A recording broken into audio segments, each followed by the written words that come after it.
Now, I know we all remember this famous clip. See, that's unsure, that's not submission. Okay, good girl.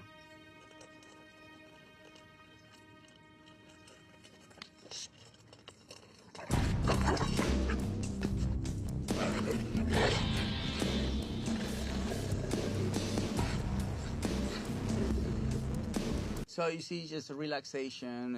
It's an understand. Now, I know this could get controversial, so before I continue, I probably should disclaim this is for educational purposes only. Honestly, guys, I wasn't even going to create this video, but after seeing this... Now watch Jax. You can't see it at the angle. He's staring directly at Prince, and he's not looking good. And so I grab him. I am over this. This dog is not the boss of this place. Oh, Joel, dominance isn't a thing. Yeah, it's a thing. It's absolutely a thing. And anyone who thinks it's not a thing is out of their minds. And they are not going to do well in the dog training industry as long as they keep thinking that. They're just not. It is a thing. I am associating myself with Prince to say, Jax, you don't run the show here. You don't run the show at my facility. You cannot look at my dog or any other dog like you own this place. I don't care.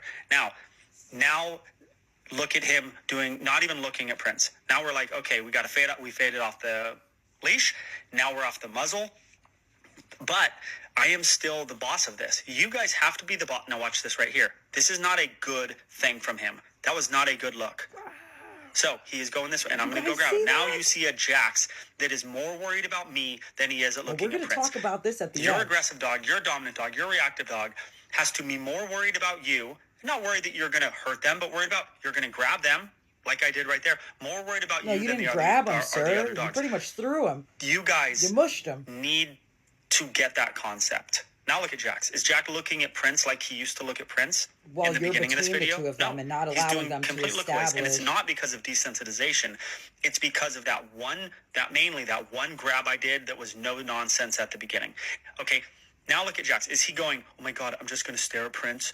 No, he's completely being a softer look how many times you have to interfere. Right? Because I'm involved. Look at me. Yes, because you're involved. So if you take yourself out of the equation, will these dogs behave? If this guy looks at Prince, are they being trained? No, you're intimidating, sir. I run this place. Then I'm going to say, no, I run this place.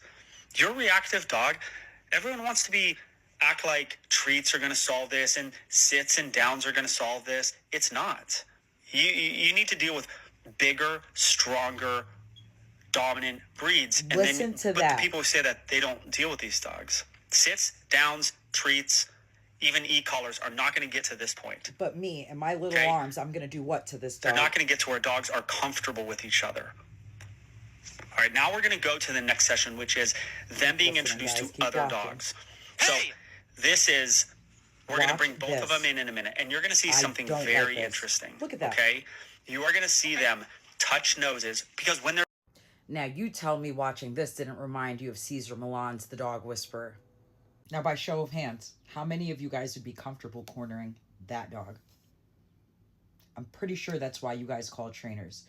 But even still, your trainers should not be intimidating your dog, because what they're doing is creating this inside of them. And what happens when that dog gets home to their owner, who's not as dominant as that guy, and then that owner challenges that dog? Do you think it's going to go as smoothly? No, this is how people get hurt. This is how people get bit. I thought to myself, I have no choice but to create this video. As a dog trainer, I do feel a moral obligation to share with my viewers something that I may find or see along the way that could potentially be being taught and get my viewers hurt. Oh, I can't wait to see the comments for this one. We've literally watched him grab that dog, push that dog, intimidate that dog, corner off that dog, grab that dog by the neck, force his face back. It's like, how, sir, how are you teaching this to people? And people are literally in his comments section saying perfect and great. It's wonderful. It's not wonderful when you're toe-to-toe with that dog. It's not. It's dangerous. If we don't know how it's dangerous, Check out my previous videos. And then he proceeds to say that for dogs like this, treats and kindness won't work. I'm sorry, but I'm here to say that it does. It will. It has. It's tested. It's proven. You do not have to be this way to get the same results. Again, in the comments section, if you've gotten results without intimidating your dog. And all the while, he's saying his method works, but how many times did we all just witness him go for the dog? If it was working, the dog would be making that decision on their own. You would no longer have to keep enticing them to do the right thing, forcing them to do the right thing, pushing their face to do the right thing. The dog is actually scared. He's intimidated and backed into a corner. He's not submitting to you. And so to put people in danger by saying, hey, corner them off this way, and this is what works, and treats don't work. So you're teaching people no positive reinforcement, pretty much. Just intimidate your dog into submission, which this dog never even submitted for the length of the video. And it goes a little longer than what I clipped for you guys. But the dog never submitted.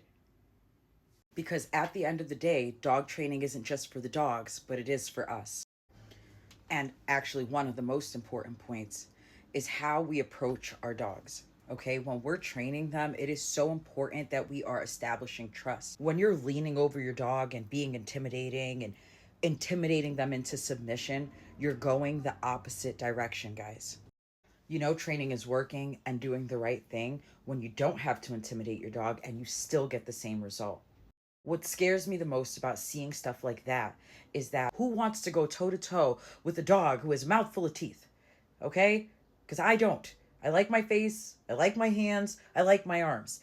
And for the people that come to me, I believe they like theirs too. They're not looking for ways to potentially get bit or attacked. And some people that are coming to us as trainers have already been bit or witnessed their dog attack. So we're not going to want to teach people how to further put themselves and their dogs in predicaments where the only way that they respect you or listen to you is by doing one of these, is by choking them up, is by throwing them up against a wall and cornering them off.